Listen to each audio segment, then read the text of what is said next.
প্রিয় দর্শক আসসালামু আলাইকুম। আমি চানমিয়া শিকদার, মুক্তিযুদ্ধের চেতনা টিভি অনলাইন নিউজ পোর্টালের পক্ষ থেকে আপনাদের স্বাগত জানাচ্ছি। দর্শক, এখন প্রায় রাত 11টা বাজে।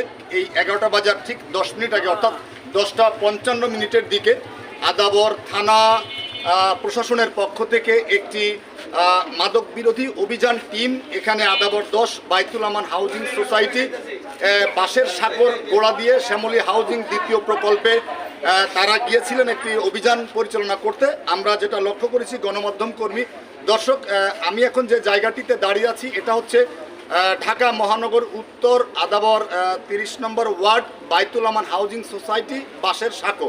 এখানে কিছুক্ষণ আগেই এসেছিলেন আদাবর থানা প্রশাসনের পক্ষ থেকে একটি মাদক বিরোধী অভিযান। সেই অভিযানে আমরা লক্ষ্য করেছি যে এখান থেকে এই পরিচালনা দলটি, মাদক বিরোধী অভিযানের যে পরিচালনা দল, তারা এখানে এসে 3 জন ব্যক্তিকে তারা কিন্তু প্রশ্নের সম্মুখীনে এনেছিলেন এবং ব্যাপক জিজ্ঞাসাবাদে তাদের আলোচনা সমালোচনার ভিতর দিয়ে কিন্তু এক প্রকারের প্রশ্নবিদ্ধ একটি জায়গা সৃষ্টি হয় এবং যাদেরকে তারা আইনের আওতায় এনে এই মাদক বিরোধী অভিযানে তারা জিজ্ঞাসাবাদ করেছেন। কিন্তু সেই মাদক বিরোধী অভিযানের জিজ্ঞাসাবাদের এক পর্যায়ে গিয়ে যে 3 জন যারা অ্যারেস্ট হয়েছেন বা আইনের আওতায় এসেছেন, তারা কিন্তু সঠিকভাবে আইন শৃঙ্খলা রক্ষাকারী বাহিনীর মুখোমুখি দাঁড়িয়ে কিন্তু তারা জবাব দিতে পারেননি, অর্থাৎ ব্যর্থ হয়েছেন। সেই সন্দেহের জায়গায় থেকে আইন শৃঙ্খলা রক্ষাকারী বাহিনী তারা কিন্তু সেই 3 জনকে এই আদাবর 10 নম্বর রোড বাঁশের সাঁকো অর্থাৎ বাইতুল আমান হাউজিং সোসাইটি আদাবর থানার অন্তর্গত শ্যামলী হাউজিং দ্বিতীয় প্রকল্পের কাছাকাছি এই জায়গাটি থেকে তারা কিন্তু তাদেরকে থানা হেফাজতে নিয়েছেন এবং ব্যাপকভাবে জিজ্ঞাসাবাদ করবেন এই মর্মে গণমাধ্যম কর্মীদের কাছে তারা কিন্তু একটি বিশেষ কথা বলেছেন।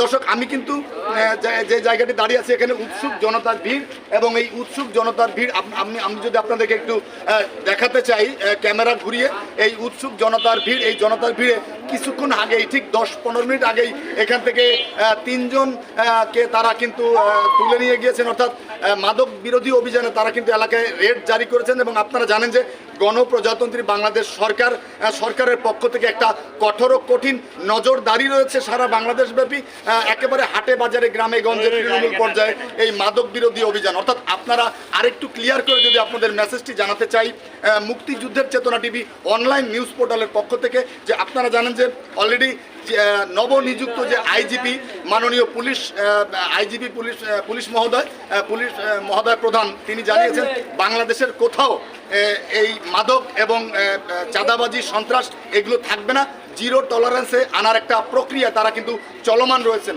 দর্শক, আদাবর থানা প্রশাসনের পক্ষ থেকে, অর্থাৎ আদাবর থানা ওসি মহোদয়, OC investigation, OC operation, OC তদন্ত এবং সার্বিকভাবে তারা কিন্তু এই অভিযানটি পরিচালনা করেছেন।